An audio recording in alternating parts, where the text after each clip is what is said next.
Hey everyone, Mr. Sujano here. In this video we're talking about PlayStation 2 and Xbox. Let's get started.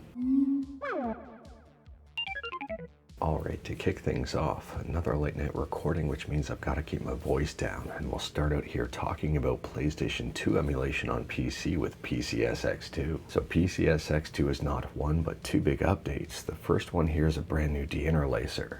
And they say no more blurry games when moving, and you might not even need a no interlace patch. And the second improvement is a massive overhaul to the EE recompiler. EE stands for Subscribe to Mr. Sujano, or it stands for Emotion Engine, depending on how you want to interpret that.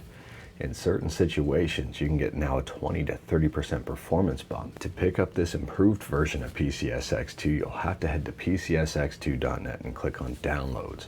When you are here, scroll past stable releases. The latest version here is version 1.6, and I hate to say it, but it is a little bit outdated.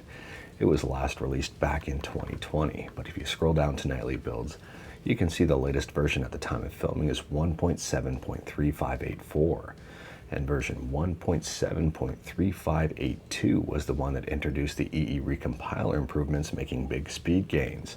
So this emulator is incredibly active, and I recommend picking up the latest and greatest version. Next up, we're still talking about PS2 emulation, but switching over to Android and talking about AetherSX2. All hail the blue cube. AetherSX2 also just got a brand new update, just not on the Google Play Store. So the testing or experimental build of AetherSX2 version 1.5-3191 was just released on the AetherSX2 website. However, there is no changelog, so I'm not quite sure what's in this version. Now, at this point in time, I still recommend using the Google Play Store version of AetherSX2. It's the stable version, and it's still pretty recent in terms of updates.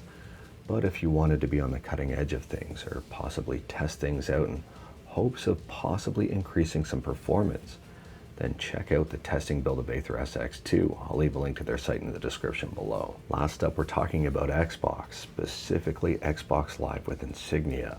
We've talked about Insignia a few times in the past, but if you're unaware of what exactly it is, it basically replaces the Xbox Live server on original Xboxes, allowing them to go back online with games. Now, Insignia just went live with their beta, and they've been getting very positive results. A lot of people are happy with it, even though it's not a complete service just yet. Things like the friends list doesn't work, and not every single game is compatible with it. But the development team for Insignia is working extremely hard in the background to make things better. In fact, they just got Star Wars Battlefront 2 up and running, and also Tom Clancy's Ghost Recon up and running with the service. And interestingly enough, just like Xbox Live, Insignia seems to be encountering one big problem, or potentially one big problem, and that is console modders.